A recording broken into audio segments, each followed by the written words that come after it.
नमस्ते बच्चों। आज हम कपड़ों के बारे में और कुछ नया सीखेंगे।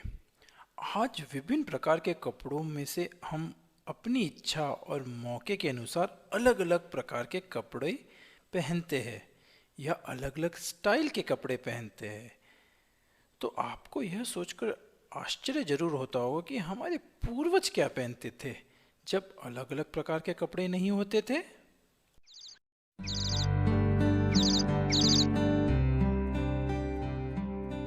तो जब गर्म मौसम होता था तब वे अपने शरीर को ढकने के लिए पेड़ों की छाल, बड़े पत्ते और घास का इस्तेमाल करते थे।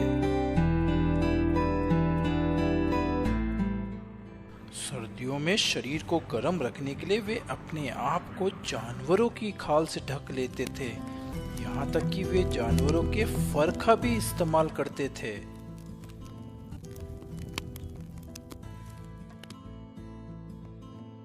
धीरे धीरे लोगों ने खेती करना सीखा और उन्होंने कपास के समान पौधे उगाना शुरू किया।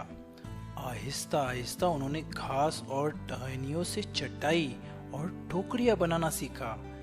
वे पशुओं के बालों को एक साथ लंबे तार की तरह लपेटकर उससे धागा बनाना सीख गए। अब तक वे कताई के बहुत तरीके जान चुके थे, तो उन्होंने इन धागों में से कपड़े बनाने लगे।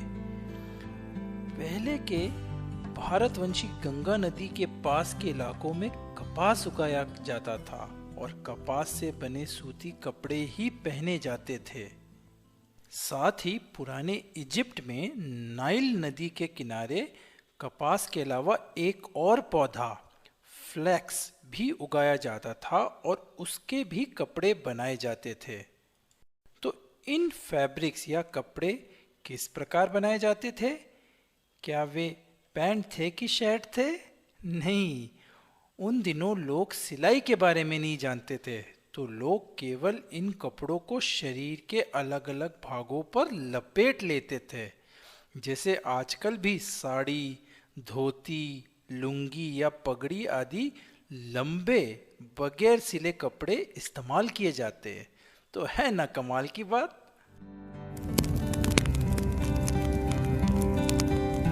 बाद में हाथी दांत और हड्डियों से सिलाई करने की सुई का आविष्कार हुआ।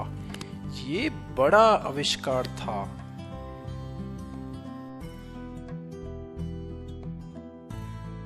सिलाई करने की सुई के आविष्कार के बाद सब कुछ बदल गया। धीरे धीरे लोगों ने कपड़ों को सिलना शुरू किया और विभिन्न प्रकार के परिधान जैसे shorts, pants, shirt, frock, skirt आदि बनाना सीख लिया, जिन्हें हम आजकल पहनते हैं।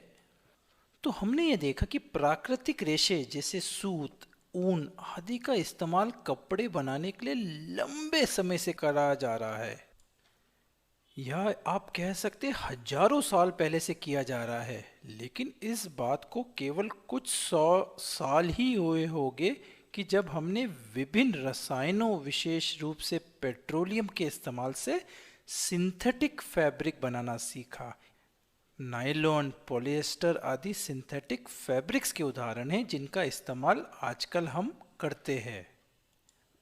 आजकल हम आदि मानव की तरह पेड़ों की छाल या पत्तियां तो नहीं पहनते हैं, लेकिन कपड़े पहनने का उद्देश्य पुराने समय के समान ही है। कपड़े आराम के लिए या गर्मी सर्दी से बचने के लिए या धूल कीड़ों के काटने से बचने के लिए, और हाँ, हमारे शरीर को ढकने और सभ्य दिखने के लिए भी पहने जाते हैं। इसलिए हमें अपने कपड़ों का ध्यान रखना चाहिए और उन्हें साफ सुथरा रखना चाहिए। तो आज के लिए इतना ही सीखेंगे बच्चों, फिर मिलेंगे। Bye bye.